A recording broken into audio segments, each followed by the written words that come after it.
Good morning students. I hope all of you are well. Student last lecture के अंदर हमने trigonometric functions का basic work किया था, जिसके अंदर हमने angles, degree measures, radian measures and relation between degree measures and radian measures पढ़ा था, नोटेशनल कन्वेंशंस पढ़ी थी और उसके कुछ क्वेश्चंस किए थे। रेडियंस को डिग्री में कन्वर्ट करना और डिग्री को रेडियंस के अंदर कन्वर्ट करना, ये सब हम लास्ट लेक्चर के अंदर कर चुके थे। आज हम जो है ट्रिग्नोमेट्रिक फंक्शंस की बात करेंगे। थोड़ा बहुत आपने ट्रिग्नोमेट्रिक फंक्शंस के बारे में 10th क्लास में पढ़ा भी है। Sine theta, cos theta, we have 6 trigonometric functions. ठीक है बेटा, साइन थीटा का जो रेसिप्रोकल होता है वो कोसेकेंट थीटा, कोस थीटा का जो रेसिप्रोकल होता है सीकेंट थीटा, इस तरीके से ये हैं। टेन थीटा का रेसिप्रोकल जो होता है कोटेंजेंट थीटा, टेंजेंट थीटा बोलते हैं हम इसको, कंप्लीट नेम होता है, हम शॉर्ट नेम इसको टेन एंड कॉट थीटा कह देते हैं। और एक हमने ये भी पढ़ा है कि जो ट्रिग्नोमेट्रिक रेशियोज़ हैं आपके, उनकी बगैर थीटा के कोई वैल्यू नहीं है और ये एक दूसरे के मल्टीपल भी नहीं हैं। जो ट्रिग्नोमेट्रिक रेशियोज़ हैं, एक्यूट एंगल्स के अंदर जो है रेशियो होते थे वो साइड्स के, राइट एंगल ट्रायंगल के अंदर।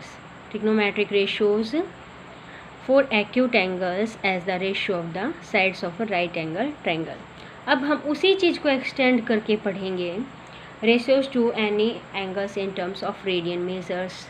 ठीक है, सबसे पहले हम एक यूनिट सर्कल कंसिडर है। यूनिट सर्कल, हमने एक यूनिट सर्कल को कंसिडर किया है। We have this unit circle, unit circle, that means that is 1 and the coordinate of this point is 1 and 0 and that is -1 and 0. Here we have 0 1 and here we have 0 -1 and that is the origin 0 0. Suppose that we have P point on the circle. क्या हमारे पास P point है? Let it this point be at a distance x a distance मान लो from the x axis and y, ये b distance मान ली y axis. मतलब ये distance हो गई इसकी a और ये डिस्टेंस हो गई इसकी b, और यूनिट सर्कल था तो ये कि इसकी क्या होगी, 1 is radius of the circle. 10th class में हम पढ़ चुके हैं बेटा, that is your base and that is your perpendicular and that is your hypotenuse. ये आपका परपेंडिकुलर लेंथ है, that is base and that is hypotenuse. तो यहाँ से हमारे पास अगर P पॉइंट के कोऑर्डिनेट मैं निकालना चाहूँ तो P पॉइंट के कोऑर्डिनेट तो क्या आ जाएंगे, A एंड B। हमने P को कोस थीटा सपोज किया है। कैसे, अगर मान लो ये एंगल थीटा है तो कोस थीटा क्या होता है, इसको थीटा या फिर x मान लो, हमने x मान लिया। Cos x is equal to that is base by hypotenuse A। ठीक है, और ऐसे ही साइन x क्या होता है, perpendicular by hypotenuse that is b। That means ये जो हमारे हैं cos x and sine x है। ठीक है, therefore we have a right angle triangle, this triangle POA, A मान लो इसको, ये एक हमारी राइट एंगल ट्रायंगल है। और राइट एंगल ट्रायंगल पे तो हम पाइथागोरस थ्योरम भी यूज़ कर सकते हैं। तो यहाँ से क्या आ जाएगा, परपेंडिकुलर का स्क्वायर प्लस बेस का square, that means a square plus b square is equal to 1 and what is the value of a is cos square x plus sin square x is equal to 1। ये आपकी एक identity आ गई, cos square x। आपने इसको बिल्कुल अच्छे से 10th class में पढ़ा है विद एक्सप्लेनेशन। ठीक है, ये हमारी फर्स्ट आइडेंटिटी थी। इसके आगे अगर आप चाहो तो इस let us suppose that this identity is first and if we divide this identity by sine square x, अगर आप इसको साइन स्क्वेयर एक्स से डिवाइड करोगे तो आपकी एक और आइडेंटिटी है 1 plus cot square x is equal to cosecant square x. अगर आप इसको कोस से डिवाइड करोगे then 1 plus tan square x is equal to secant square x. ये आपकी 10th क्लास का वर्क है बेटा। 3 आइडेंटिटीज़ आपके पास होती थी और जो हैं वो इन्हीं से निकल के आ रही हैं। अगर कुछ एक्स्ट्रा भी है थोड़ा सा, जैसे यहाँ से होगी sine square x is equal to 1 minus cos square x, cosecant square x minus cot square is equal to cosecant square x minus cot square x is equal to 1, secant square x minus tan square x is equal to 1, ठीक है। और आप इसको ऐसे भी लिख सकते हो, ये हो गया a square minus b square, cosecant x minus cot x multiply with cosecant x plus cot x is equal to 1। अब ये हो गया cosecant x minus cot x is equal to 1 by में cosecant x plus cot x, ठीक है। ये आपका जो है बेसिक वर्क है, आप इनको कितना भी मॉडिफाई कर सकते हैं।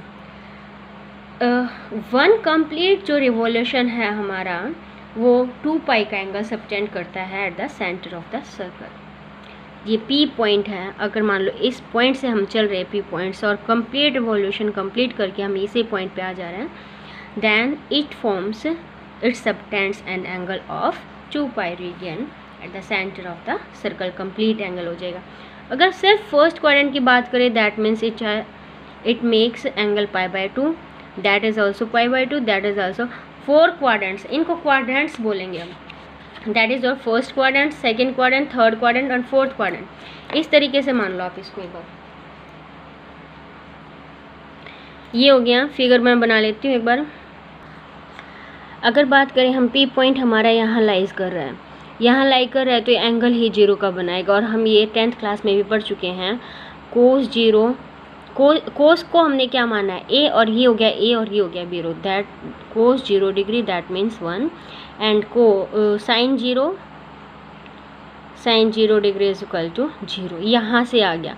अगर पी पॉइंट यहाँ इस पे है तो देखो ये हो गया पी पॉइंट का, यहाँ से ये पाई बाय 2 का हो गया, कोस पाई बाय 2 क्या है फर्स्ट क्वाड्रेंट, यही थी कोस की वैल्यू ए और साइन की बी, तो cos pi by 2 0 and sine pi by 2 1।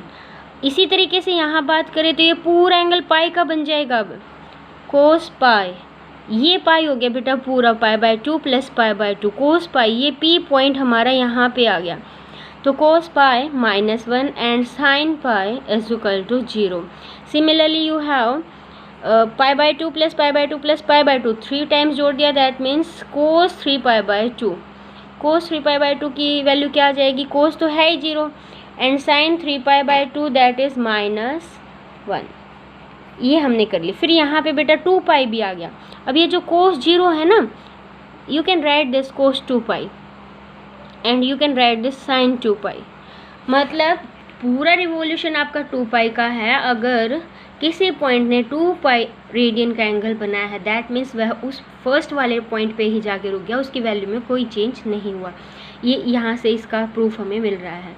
2 पाई का पूरा सर्कल कर दिया, इसका मतलब इसकी वैल्यू में कोई चेंज नहीं हो रहा। अगर इसमें भी 2 पाई जोड़ देंगे हम तो इसकी वैल्यू में भी कोई चेंज नहीं होगा। इसका मतलब क्या हुआ, यहाँ पे आपका 0 फिर 2 पाई 4 पाई 2 पाई जोड़ते हैं और ये इंटीग्रल वैल्यू है +-4 पाई +-6 पाई +-8 पाई। इन पे सब पे यही सेम वैल्यू होगी, सिर्फ एंगल्स चेंज होंगे, वैल्यूज़ वही रहेगी। इसी तरीके से यहाँ पे पाई बाय 2 है, +- पाई बाय 2 है, फिर इसमें हमने 2 पाई जोड़ दिया, ये हो गया +-5 पाई बाय 2। फिर हमने फिर से इसमें 2 पाई जोड़ दिया, +-9 पाई बाय 2। इस तरीके से ये चले जाएंगे। यहाँ पे ये पाई हो गया, +- पाई +-3 पाई +-5 पाई, ये आ जाएगा। फिर यहाँ पे 3 पाई बाय 2 है +-, ठीक है। फिर इसमें हमने 2 पाई जोड़ दिया, that means +-7 pi by 2 +-11 pi by 2। ये ऐसे इंटीग्रल वैल्यूज़ आते जाएंगी, एंगल्स बेशक चेंज होते जाएं लेकिन वैल्यूज़ वही रहेंगे, ठीक है बेटा। तो ये इतना हमने पढ़ा है। अब एक बार साइन कोस जो वैल्यूज़ हैं उनके देख लेते हैं। मैं एक छोटा सा ग्राफ बना देती हूँ आपके पास। यहाँ पे ये क्वाड्रेंट्स के हिसाब से हमने यूनिट सर्कल ड्रॉ नहीं करेंगे, सिर्फ यहाँ पे कॉस और साइन के वैल्यूज़ डिफाइन करेंगे।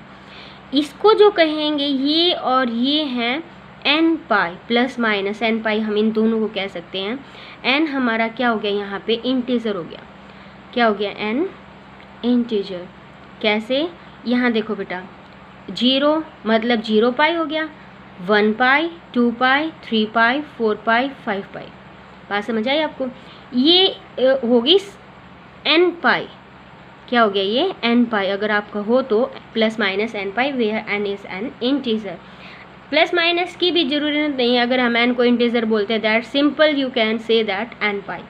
जो ये और ये एंगल दोनों मिलके क्या हो रहे हैं, एन पाई हो रहे हैं। फिर हमने क्या किया यहाँ पे, ये देखो ध्यान से, 5 फिर 9, देखो पाई by 2 3 pi by 2 5 pi by 2 7 पाई, सारे ही ओड नंबर होते जा रहे हैं, ओड नंबर हो गया तो ये क्या हो गया 2n+1 और पाई बाय 2 हो गया। इधर भी 2n+1 पाई बाय 2 हो गया। ठीक है, तो ये हो गया 2n+1 पाई बाय 2।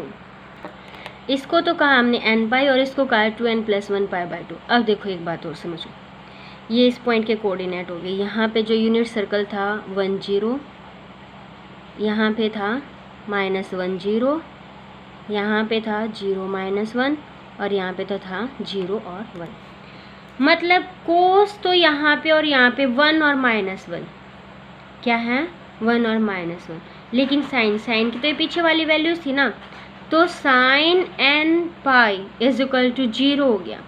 क्या आ गया, साइन n पाई 0 हो गया।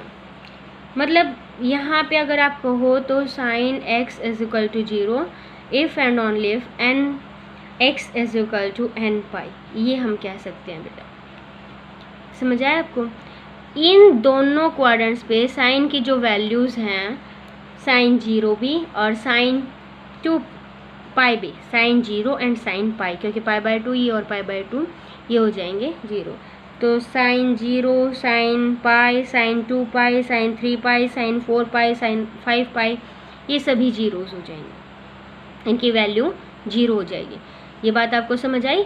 Sign x 0 if and only if जो एंगल है वो n पाई का हो, या तो 0 पाई हो या 1 पाई हो या 2 पाई हो या फिर 3 पाई हो।